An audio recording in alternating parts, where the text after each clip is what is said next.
नमस्कार मु गोपाल आपन को स्वागत करुच्ची यूट्यूब को। ये होची ग्राइंडर चटनी जार। यह भितरे थिबा बुश को आपण किपरि लगेइबे आसंतु मो सहित शिखिनेबे। साधारणतः ग्राइंडर रे बुश अनेक प्रकार रही थाए। सेथिरे विभिन्न नंबर एवं विभिन्न साइज को देखि आमे बुश को व्यवहार करिबा उचित। जार रे बुश फिटिंग करिवाटा सेमती बड़ कथा नुहे, किंतु यार टेक्निक को समस्ते जानिबा उचित।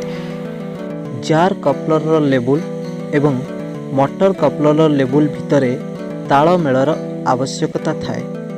जदि से सब को आमे ठीक भाबरे न जानिबा तेबे बुश लगेबा परे भी बुशर सेटिंग परफेक्ट रहिबनी।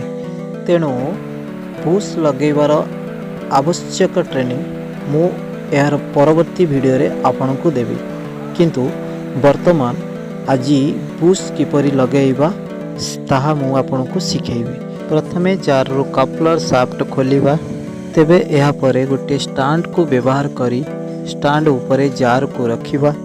तापरे बुश रो समान मापरे गोटे स्टर टीए बुश भितरे भर्ती करी छोट हैमर रे धीरे धीरे बुश को खसेबा को चेष्टा करिबा।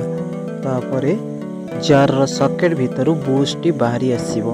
मन रखिबे बुश को होइतो अधिक जोर रे माड़ देले जार बेस टी भांगी जाई पारे। तापरे आमे पुराना बुश को जो भली भावरे खोली थिले नवा बुश को सेही भली भावरे ऊपर पट देई रखी गोटे काठ साहाय्य रे हैमर रे तळ को धीरे धीरे सकेट रो पोजीशन भितर को बुश को भर्ती करिबा। जार बुश सेटिंग बहुत सहज भाव में हो गला। बेले बेले बुश लगेइबा परे परे बुश भितर शाफ्ट पशिबा डिफिकल्ट होता है, कारण जेतबले बुश को चापा दिया जाए सामान्य भाव में बुश बंका हो जाए।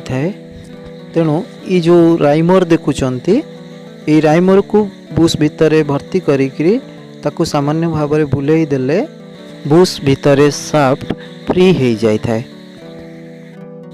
तापरे आमे नुआ बुश को मोबिल ऑयल दबा एवं वाशर देकरी फिटिंग करिबा। देखिले बुश केमिति फिटिंग हो गला।